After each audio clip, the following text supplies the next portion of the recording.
தனுஷ் 51 திரைப்படத்தின் படப்பிடிப்பு பூஜையுடன் தொடக்கம். தனுஷ் -51 திரைப்படத்தின் படப்பிடிப்பு பூஜையுடன் தொடங்கியுள்ளது. கோலிவுட் திரையில் அறிமுகமாகி ஹாலிவுட் சினிமாவில் நடிக்கும் அளவிற்கு உருவெடுத்திருக்கிறார் நடிகர் தனுஷ். இவர் அருள் மாதேஸ்வரன் இயக்கத்தில் கேப்டன் மில்லர் படத்தில் நடித்துள்ளார். இப்படத்தில் தனுஷுடன் இணைந்து பிரியங்கா மோகன், சிவராஜ்குமார், சந்தீப் கிஷன் உள்ளிட்ட நட்சத்திரங்கள் நடித்திருந்தனர். மேலும் இத்திரைப்படம் பொங்கலை முன்னிட்டு ஜனவரி 12ஆம் தேதி வெளியானது. இப்படம் கலவையான விமர்சனங்களை பெற்றாலும் மக்கள் மத்தியில் நல்ல வரவேற்பை பெற்றுள்ளது. ஆக்ஷன் பாணியில் உருவாகியிருக்கும் இப்படம் 2 நாட்களில் உலகளவில் ரூபாய் 30 கோடிக்கும் மேல் வசூல் செய்து பாக்ஸ் ஆபீஸில் சாதனை படைத்துள்ளது.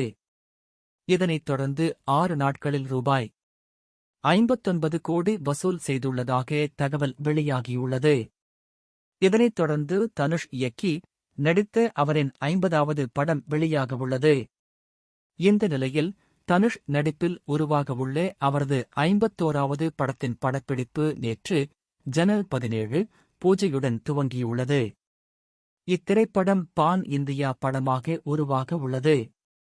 இப்படத்தை இயக்குனர் சேகர் கமுலா இயக்குகிறார். மேலும் நாகார்ஜுனா முக்கிய கதாபாத்திரத்தில் நடிக்கிறார்.